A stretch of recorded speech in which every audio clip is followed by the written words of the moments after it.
안녕하세요, 토리잘입니다. 이번 시간에 분석할 기업은 두산중공업입니다. 두산중공업에 같이 만나실 분들께서 도움이 많이 되셨으면 좋겠습니다. 그럼 지금 바로 가시죠!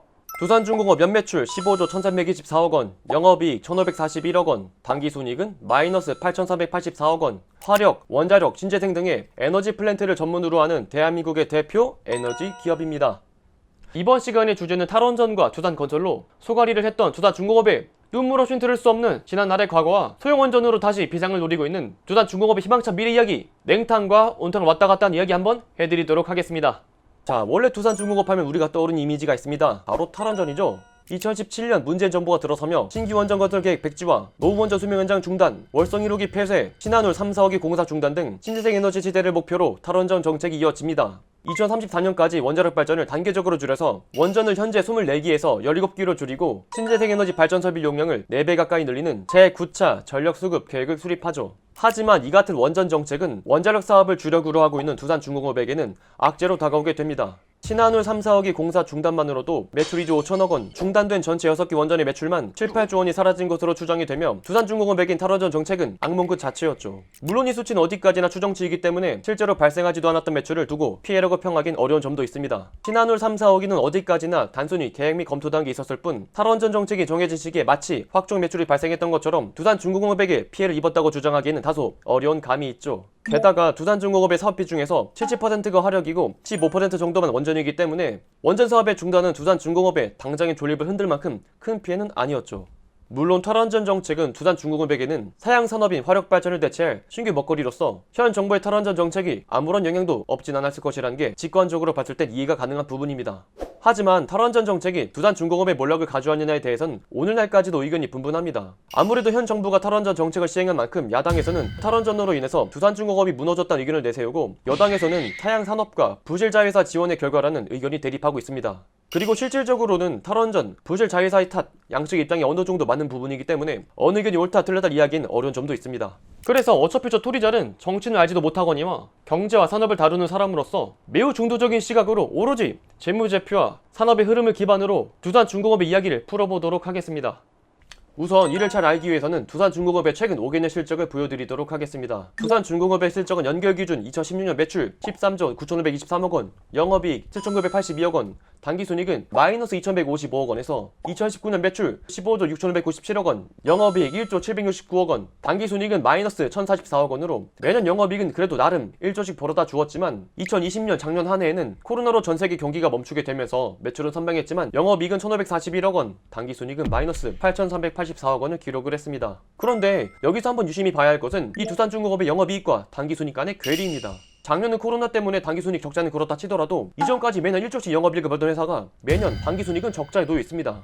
1년에 벌어가는 돈이 1조 가까이가 됐는데 남는 돈은 마이너스 8천억원으로 오히려 적자에 놓여 있어요. 조금 더 직관적으로 쉬운 이해를 위해서 별도 기준으로 실적을 보여드리면 당장 두산중공업의 별도 손익 계산서만 떼봐도 작년과 재작년 모두 영업이익은 흑자였습니다. 우리가 탈원전으로 나름대로는 불쌍한 이미지를 가지고 있었지만 실제로 두산중공업의 재무제표를 까보면 그래도 나름은 돈은 벌어다주고 있었어요. 왜냐하면 아까도 말씀드렸지만 두산중공업의 사업비 중에서 70%는 화력, 15% 정도가 원자력이기 때문이에요. 자, 그런데 이것을 바로 상쇄시키는 것이 바로 밑에 2019년 금융손익 마이너스 2,473억원, 기타 영업의 손익 마이너스 3,741억원, 2018년에는 마이너스 2,561억원, 마이너스 6,185억원, 말도 안 되는 금액들이 줄줄 새는 점이 발견이 됐는데요. 두산중공업의 실적이 가라는 이유가 정부의 탈원전 및 탈석탄도 있지만 실질적으로 두산중공업이 이렇게 안타까운 결과를 가지고 있는 이유는 바로 자회사 두산건설 때문입니다.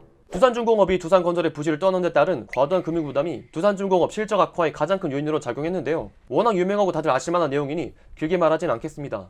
2010년대 중반 두산중공업은 자회사 두산건설이 부동산 경기 침체와 대규모 아파트 미분양으로 어려움을 겪자 유상증자와 현물 출자 등을 통해 두산건설에 이전을 쏟아붓습니다. 그래서 두산중공업에게 두산건설 지분은 계속 늘어만 가죠. 하지만 불행하게도 두산건설은 가치 하락의 상장 폐지로 이어져서 되살아나지 못했고 이 손실을 고스란히 두산중공업이 가져가게 됩니다.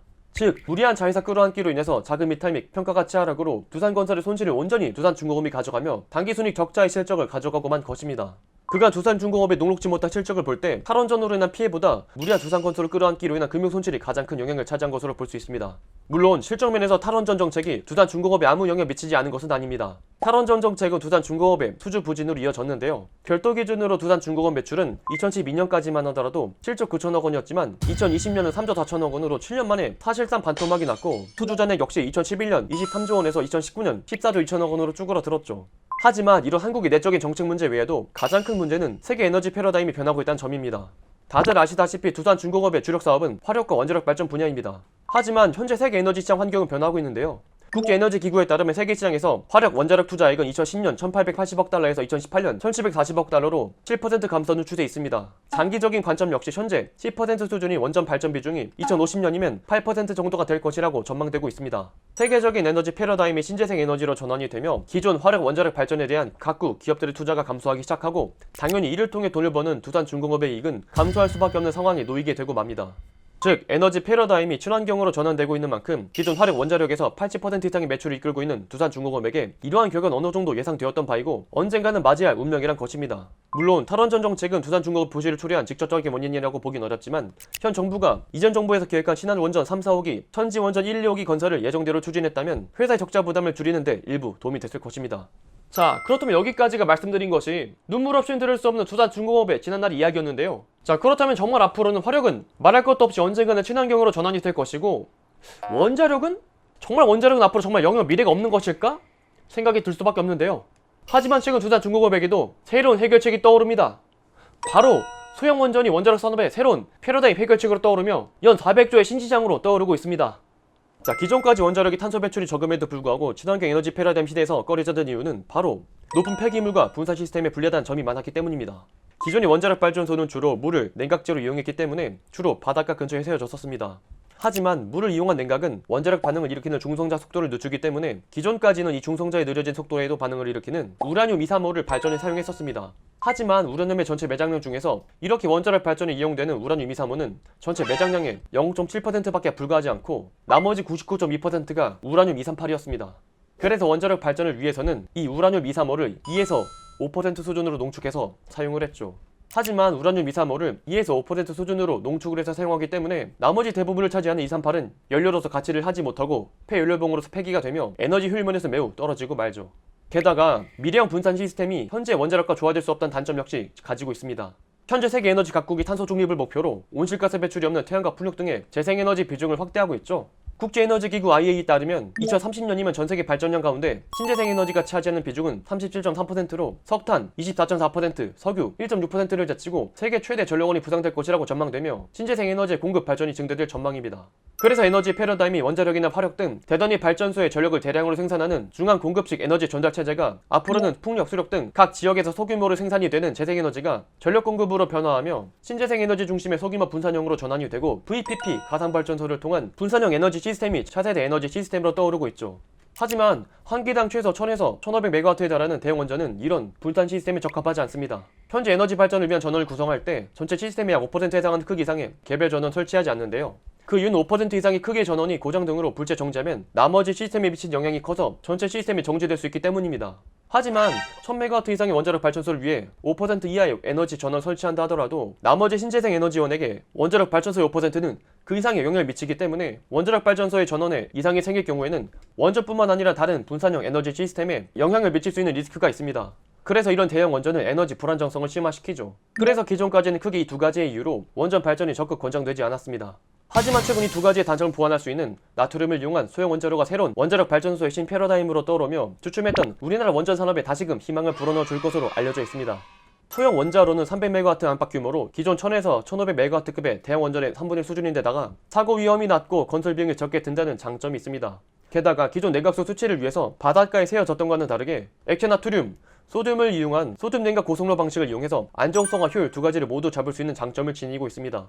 소듐 냉각 고속로는 기존 경수, 중수를 냉각제로 이용하는 기존 원자로와는 달리 액체 나트륨이 소듐을 냉각제로 이용합니다. 그래서 기존까지는 물을 냉각제로 쓰기 때문에 중성자의 속도가 느려져서 우라늄 235만 연료로 사용하고 우라늄 238은 연료로서 사용하지 못했던 것에 비해 소듐을 냉각제로 쓰면 천연 우라늄의 대부분을 차지하는 우라늄 238을 연료로 쓸 수 있죠. 그 때문에 원전에서 나온 폐연료병을 다시 연료로 쓸 수 있어 핵연료 활용률을 60배나 높이고 폐기물의 양과 독성을 획기적으로 줄일 수 있는 꿈의 원전 4세대 원전으로 불리고 있습니다. 규모 역시 장가 차세대 스마트 그리드와 연동이 가능할 뿐만 아니라 설립위치 역시 바닷가가 아니기 때문에 자연재해 위험에서 벗어날 수 있어 원자력 발전소보다 이점이 있죠. 그리고 이런 소형 원전 온실가스를 배출하지 않는 데다가 날씨 등에 따라 발전량이 들쭉날쭉한 태양광, 풍력 등의 재생에너지의 가능성을 보완할 수 있어 탈탄소 시대에 적합한 에너지원이라는 평가를 받고 있습니다.